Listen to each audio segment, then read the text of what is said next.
if you feel like you fall into the cat.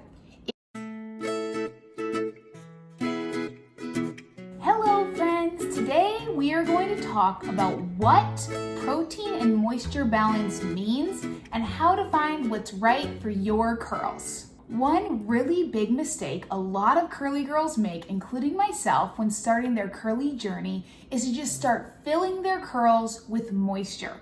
Because it makes sense, right? Most curls are dry and have a lot of frizz. So naturally we think they need moisture. But there's a huge missing component that if you do not add to your curls, you will not only not have great curls, but you can actually destroy them. And that is what we're going to talk about today. The missing ingredient that most curly girls fail to understand is the role protein plays in your curls. The majority of your hair is actually made up of protein, and your hair needs that protein in order to maintain its full curl potential. So finding the right protein moisture balance is huge during your curl journey.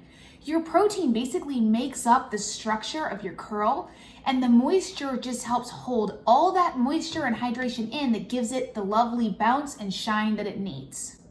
Now, like everything, it's gonna look different for each curly girl, and I know you don't wanna hear that, and I wish there was some magic button I could push that could make everything work the same for everyone. But since everyone's curls are different, I wanna teach you about protein and moisture and how to find the right balance for your curls. So when it comes to finding the right moisture protein balance, the first thing you need to do is start with a clean slate.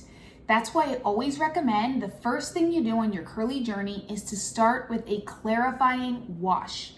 A clarifying wash is a specific shampoo designed to help strip your hair of any dirt buildup, oil buildup, product buildup that may be interfering with your natural curl pattern. Once you have that clean slate of hair, it's easier to identify whether your hair needs more moisture, more protein, or naturally has a good balance to both. Once you've washed with a clarifying wash, you'll have a better idea of what your hair needs. But first, I want to tell you what signs point towards too much protein or not enough protein, and vice versa, what signs point to too much moisture or not enough moisture. So if your hair has too much moisture, here are a few warning signs. When your hair is over moisturized, it will actually have a loss in curl pattern because it's not able to hold its whole curl. So if your curls seem like they're just falling out or just don't seem to be as curly as they used to be, it's a good indication that you're using too much moisture. If your curls are super soft, mushy, or just lifeless, that's another indication that they have too much moisture.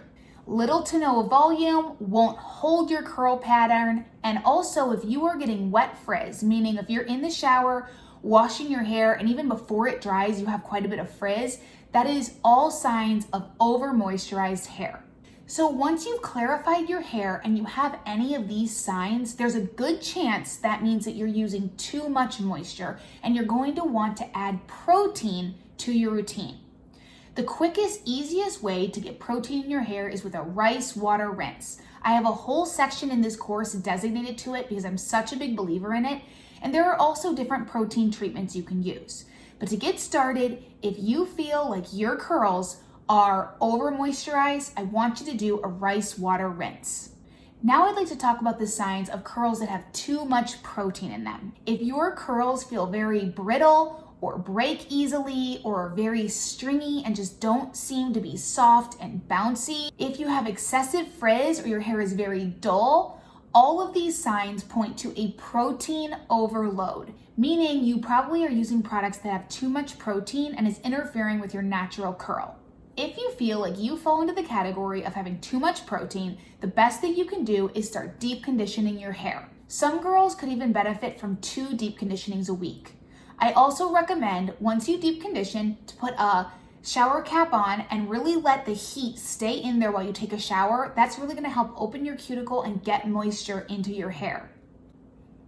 You can also purchase a heat cap on Amazon, and they do wonders at helping moisture penetrate the hair shaft. In the end, when it comes to finding the perfect protein moisture balance, you're going to have to experiment. To get started, I always recommend doing a deep conditioning treatment and a rice water treatment once a week and then adjust accordingly. If you feel like you fall into the category of too much moisture, then back off on your deep conditioning treatments. And if you feel like you have too much protein, then back off on the rice water treatments. It's just important to remember that your hair needs both to thrive. Also, always check your products to see if they contain protein. A very common way to end up with the wrong amounts of protein or moisture is when you combine ingredients. I always recommend trying to use a complete product line.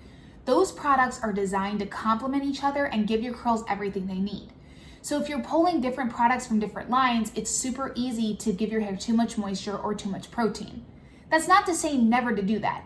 There are definitely some products that work well together, but it's important to be mindful to read the labels on each bottle and make sure that it's something that can complement the other. Always keep detailed track of everything that works and doesn't on your hair so you have a baseline for the next time.